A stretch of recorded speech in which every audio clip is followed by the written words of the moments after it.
มีกระเด็นเข้าแต่ที่ไม่ได้ที่น้องต้นใจก็เลยเกิดขึ้นเรื่องยาขาพวกพ่อเลยว่าเสียงไทยเขาเขาแจ้งเนาะเห็นว่าเราเสียงไทยพวกนี้ฉันเชื่อว่าตอนผู้หญิงเนี่ยเป็นเราที่ผู้หญิงไทยพวกนี้ในกรณีน้องเด็กนะครับที่น้องร้องย้อนขึ้นเลยกันนะท้าเป็นของแม่หรือว่าทำต่อมาเลยทำให้ปกติตั้งตาปกติแข็งโมเดลปกติตั้งเลยถ้าเสียงเนี่ยต้นแข็งนะเสียใจอันนะที่น้องร้องไทย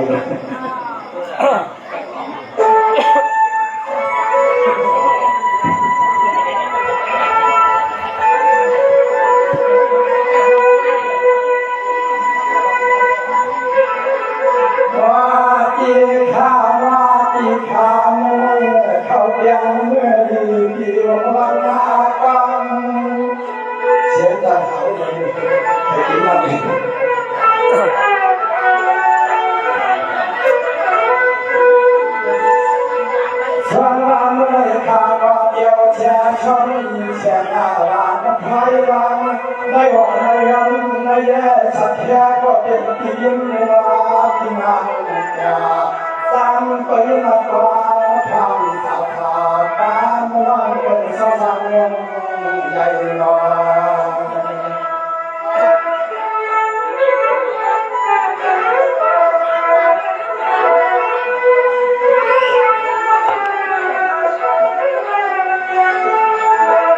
ส่วนเราไม่แก่ก็ไปเรียนก็ทางสร้างทางก็ทางทางก็วันก่อนใจมันแค่ในมากกว่าเที่ยวละวันดูไกล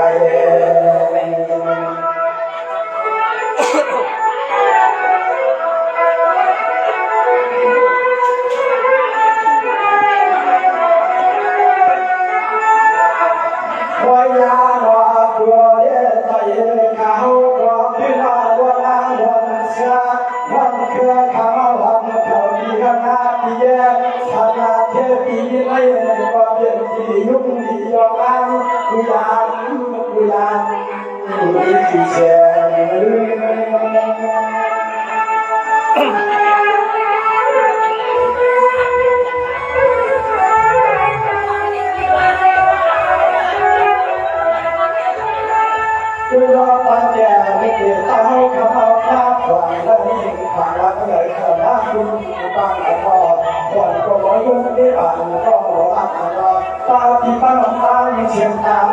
ผู้สังเกต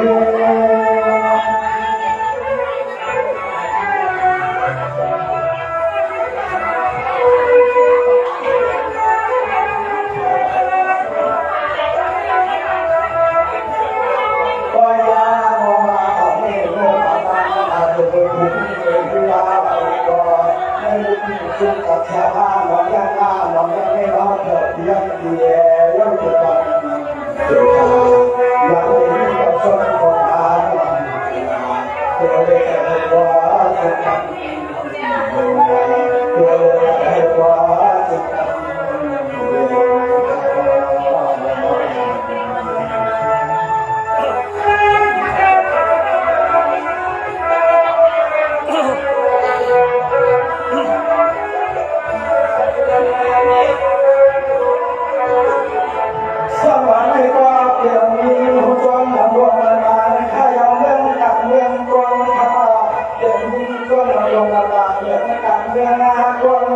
เชื่อวันวันที่มันทำยาปาฏิวัติที่เดชสัตย์ที่ที่กองปาที่นายยาเขาที่ยอมทำมันมา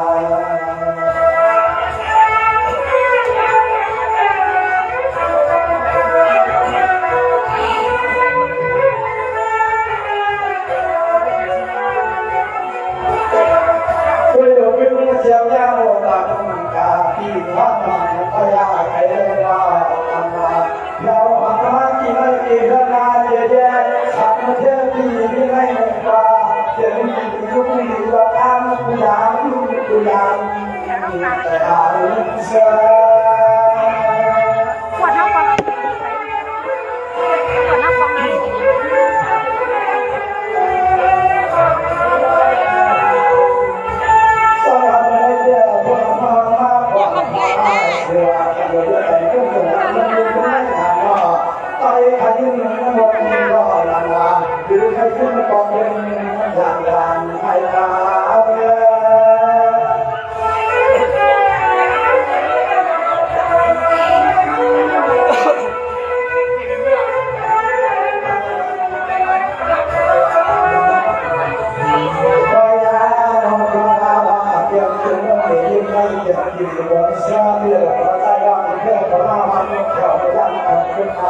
ดูที่เราเป็นที่ยุคยาวทางเวลาบุญ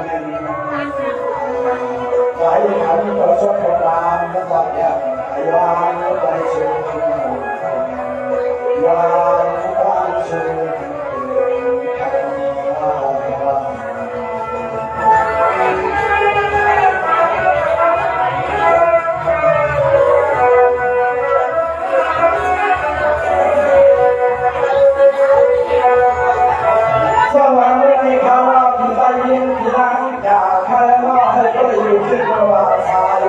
ลูกยอดข้าพเจ้ายังกินยามาตาอยากได้กินรักสิ่งที่เป็นรักกันมาไอ้ข้ามีคนชมคนบ้านสบายพยายามมีคนชมคนบ้านกราบเพื่อนที่รักนาพี่เจ้ให้บริการเจ้ดูขาเดี๋ยวมันคำโคตรเดี๋ยวเจ้ายังโหกาเป็นเมื่อคำที่เขาไอ้นอ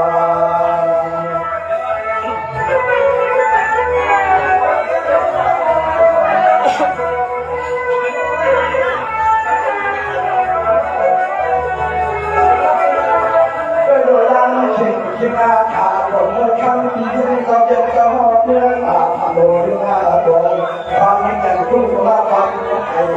อาจจะก็เพียงเพียงมาบางการว่างานที่เลยเลยก็เป็นให้ผู้ได้เพียงต่างทางทางตั้งใจเพียงกว่า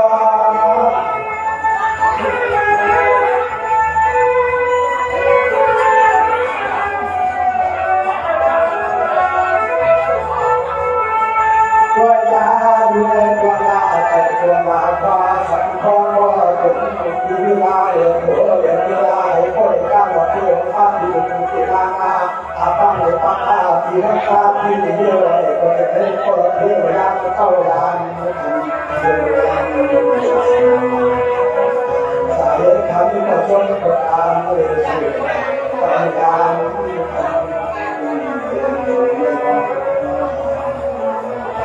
เสียงของแขกว่าเราจะโต้เสียงขาก็ถามเสียงหัวก็เหมือนกันมาเลย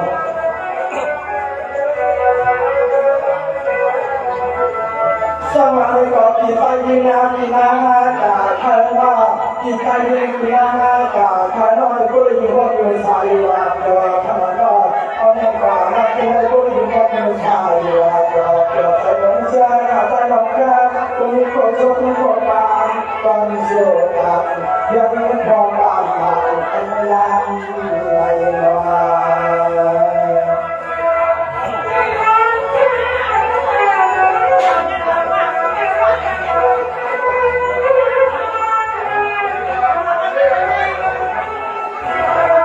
ข้ามาก็ยังมีสอนก็รอเป็นยังมานั่งไปยังยังมาระยะไปยังทุกข์ก็ยังให้ทุกข์จากวันยังขาดตั้งเพื่อคนก็ชวนคนตามเสียใจเสียใจ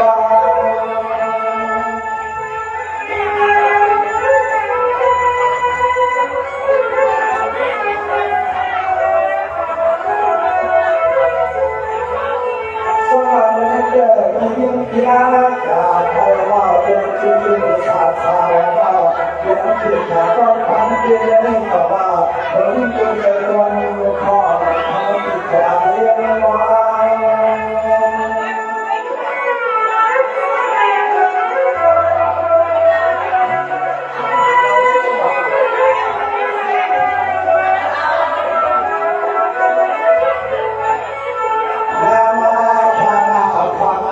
สอนก็ต้องก็เหมือนทางเวลา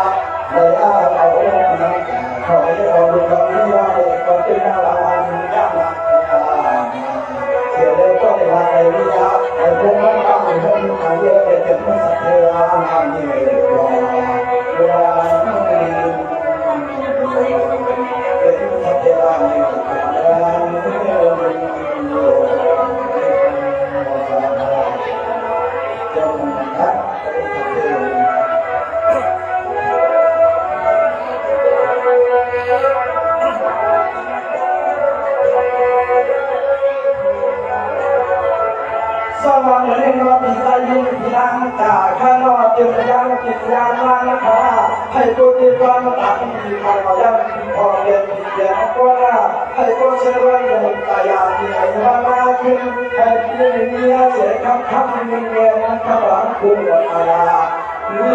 มีสตาหนามีก่อสถานงานสิ่งไทยโบราณมาไม่ก่อว่าโบราณโบราณ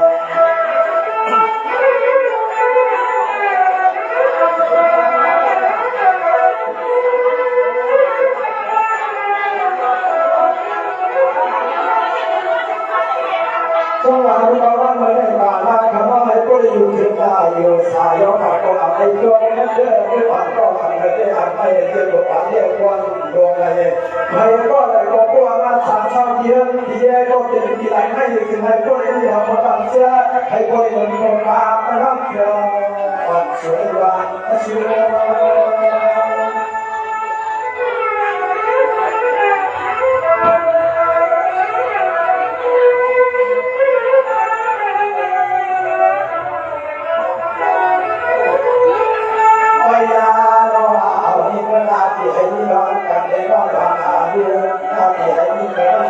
ผู้ใดผู้เกิดความมาเมื่อไรก็เราเป็นในผู้ที่เป็นคนพามาที่สองก็โผล่เรื่องเป็นสัพเพอานามินาให้ไปว่าเรามาเวลาโมถึงเอาเรื่องภาษาลาที่ไม่รู้เรื่องเยอะแย่ตัวแย่ก็มีลมไปทำมา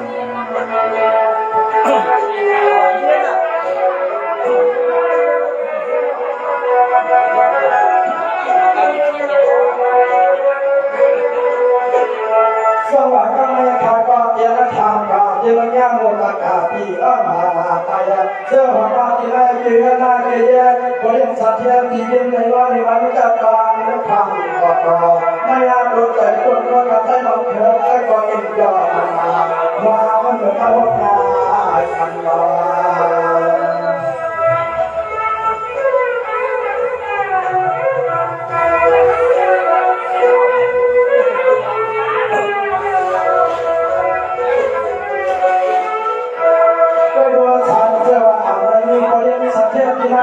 เราไม่ค่อยจะรู้ตอนต้นตอนยังไม่รู้ว่าเราต่อก้าวมาได้เอาเรื่องบอกในครอบต่อตามมาอะไรก็ยังออกมาในหาที่หาว่าเข้าคุยคุยเรื่องนะคือเรื่องสิ่งใกล้จะเข้าเดือนสิ่งที่ก็เลยว่ารู้จักที่เขาก็เราคือกีฬา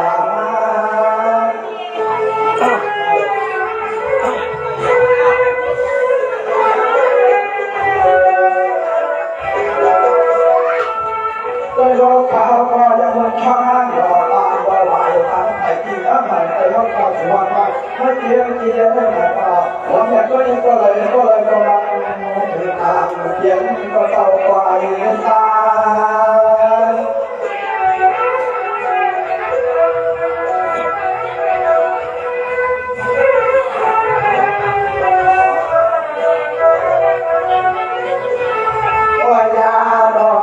เขาลงมาเข้าตามาที่ให้ที่ได้บริษัทเทียนดีที่ไม่ได้ก็ได้เราเป็นดีที่ดีวันอาบาที่ดาวที่ดาวที่จริงเจ้าบริษัทเทียนบริษัทเทียนกับตาเสียเขาเข้าที่ไหนไม่เสียตาลาเขาโดนเวลาเสียไปแล้วก็เป็นบริษัทเทียนเด็กที่รอยาที่ดีเขา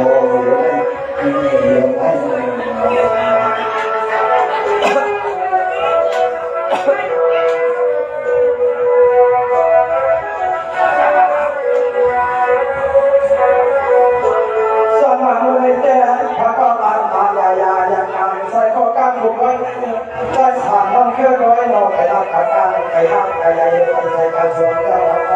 ตอนนี้ครับอีกข้าวป้อนของการไม่ยืนตามไปเด็กข้าวไปได้ตามอยู่กันที่ทำว่าหมดต้องการมีหมดต้องการขอโทษลงหน้าหลังเลย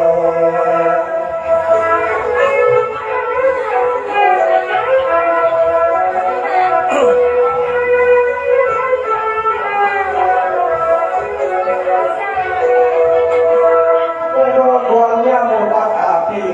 แต่สัมผัสมาได้รับเพื่อนเที่ยวก็ยังยาวลาติดสัมผัสเป็นใจสัตว์ในเขาแค่ยิ่งกว่าที่น้ำกาอยู่ตัวกันตามาเพื่อรอใจน้องเขื่อนตัวอยู่ลำบากตัว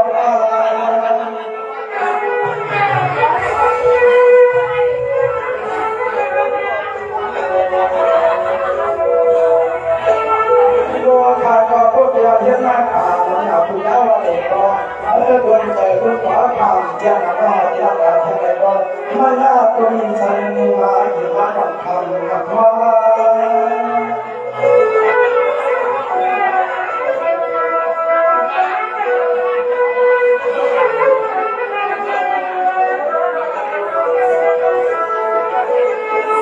ายาโนอันกว่าวันเกิดข้าพ่อขอลาที่วันเกิดเรียนตาม